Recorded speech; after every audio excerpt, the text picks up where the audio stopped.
Welcome back to Nexus Innovate.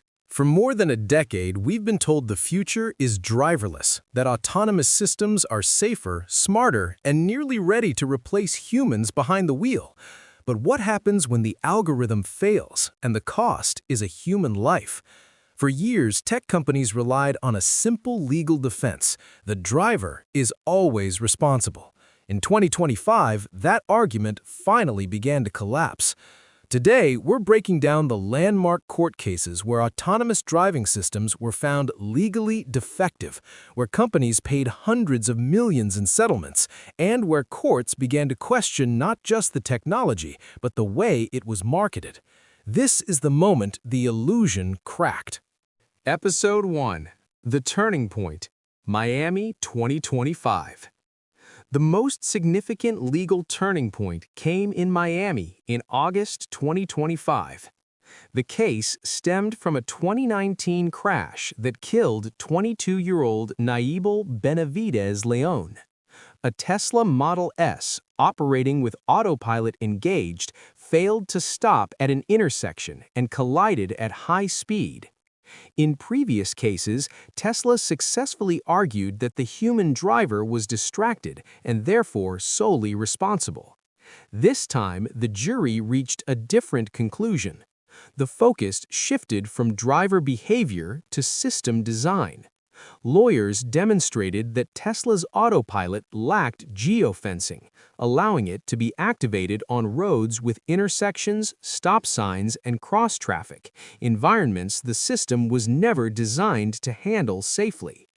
The jury ruled that this was a design defect, not user error.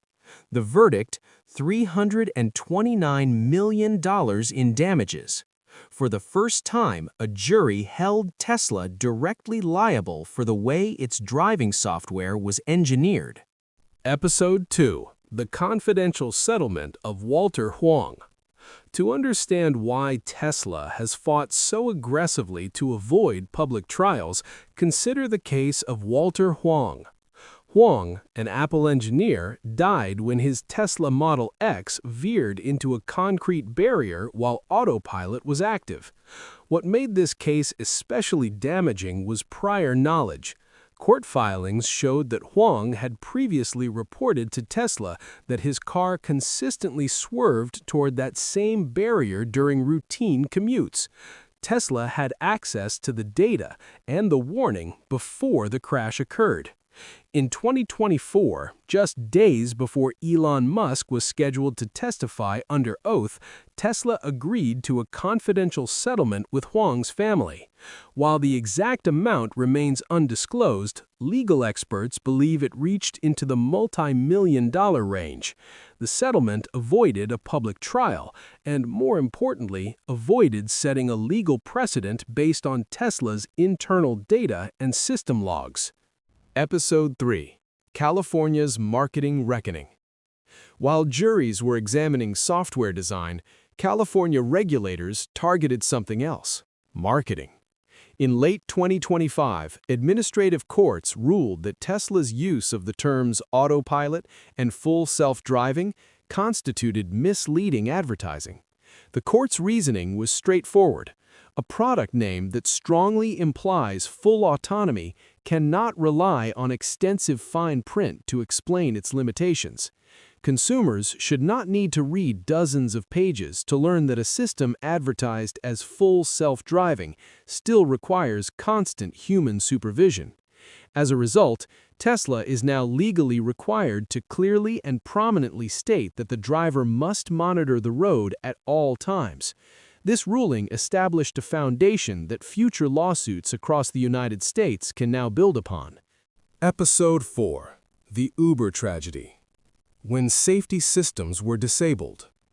Tesla was not alone. The most chilling example of systemic failure came from Uber's autonomous vehicle program in Arizona. In 2018, an Uber self-driving test vehicle struck and killed a pedestrian. Investigators later discovered that the system detected the pedestrian approximately 5 seconds before impact, but took no action. Why? Uber's engineers had disabled the vehicle's factory-installed emergency braking system to prevent interference with their own autonomous software. Investigators and prosecutors described this decision as a severe breakdown in safety judgment. Uber ultimately shut down its self-driving program and paid settlements totaling hundreds of millions of dollars. The case became a cautionary tale of what happens when rapid development overrides basic safety safeguards. Conclusion and outro. So, what does all of this mean for the future of autonomous driving? The era of the tech Wild West is coming to an end. Courts are no longer accepting marketing language at face value. Companies are increasingly being held accountable for how people realistically use these systems, not just how instruction manuals describe them. The legal question is no longer, was the driver paying attention? It's becoming, should this system have been allowed to operate this way at all? Now, I want to hear from you. Should responsibility for autonomous crashes fall entirely on manufacturers, or should drivers always share the blame? Let us know in the comments, and subscribe to Nexus Innovate for more deep dives into the technologies reshaping our world. I'll see you in the next one.